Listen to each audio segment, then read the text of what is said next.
सबसे पहले सवाई नाला कैंप मुजफ्फराबाद, जो कि पीओजेके के लाइन ऑफ कंट्रोल से 30 किलोमीटर दूर है।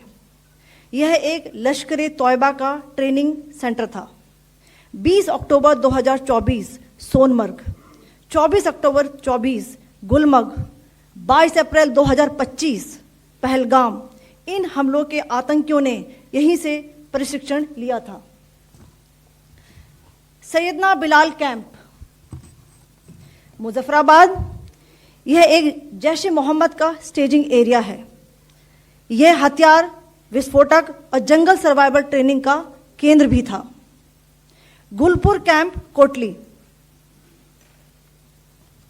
यह एलओसी से 30 किलोमीटर दूर था। लश्कर तोयबा का बेस था जो रजौरी, पुंछ में सक्रिय था। 20 अप्रैल 2023 को पुंछ में और 9 जून 2024 को तीर्थ यात्रियों के बस हमले में यहीं से आतंकी को ट्रेन किया गया था।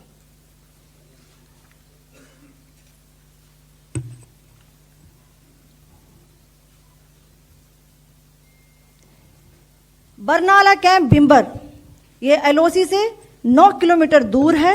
यहां पर हथियार, हैंडलिंग, आईईडी व जंगल सर्वाइवल का प्रशिक्षण केंद्र था। अब्बास कैंप कोटली,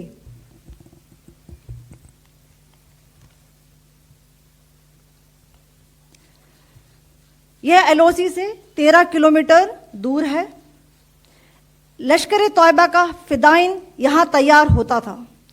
इसकी कैपेसिटी 15 टेररिस्ट को ट्रेन करने की थी।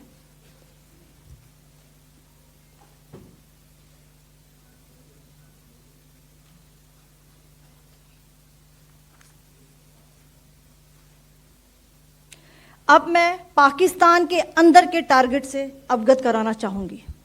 पहला, सर्जल कैंप सियालकोट,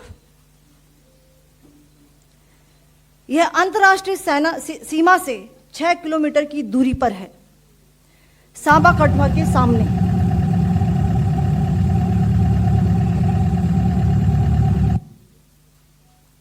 मार्च 2025 में जम्मू एंड कश्मीर पुलिस के 4 जवानों को की जो हत्या की गई थी, उन आतंकवादियों को इसी जगह पर ट्रेन किया गया था।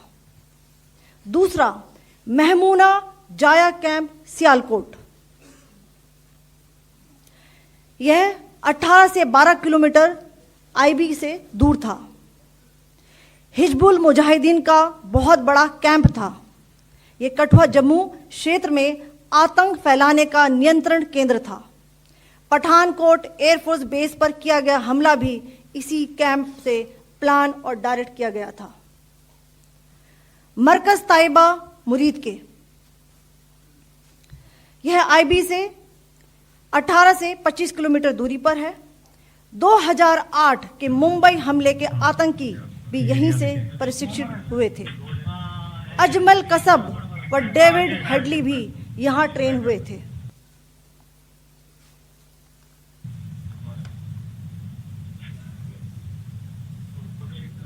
आगे दूसरा आया।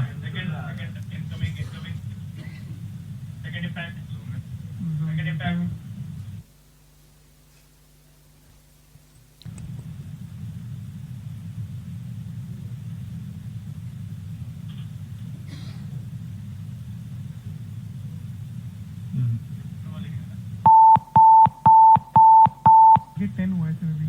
टारगेट 10 हुआ, एंक्लोजर सेम ही है। 7 it is hit the target. हाँ हाँ।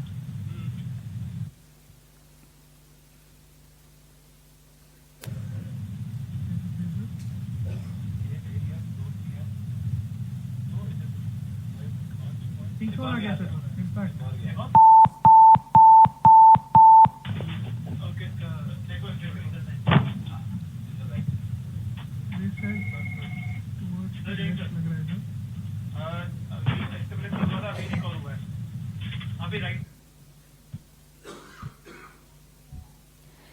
मरकज सुभान अल्लाह भावलपुर, यह इंटरनेशनल बाउंड्री से 100 किलोमीटर दूर है। जैश ए मोहम्मद का मुख्यालय था। यहां पर रिक्रूटमेंट, ट्रेनिंग व इंडोक्ट्रिनेशन का केंद्र भी था। शीर्ष आतंकी अक्सर यहां आते थे।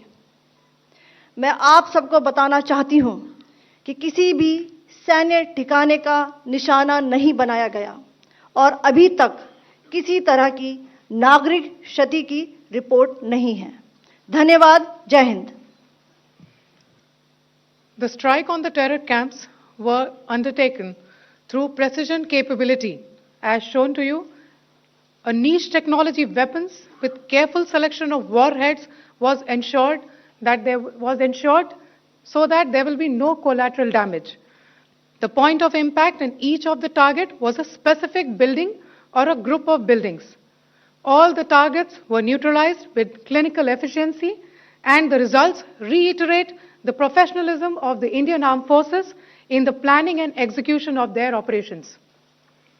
No military establishments were targeted. India has demonstrated considerable restraint in its response.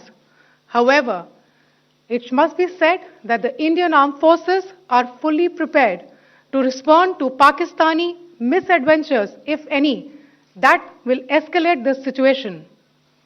Jai Hind, and thank you very much.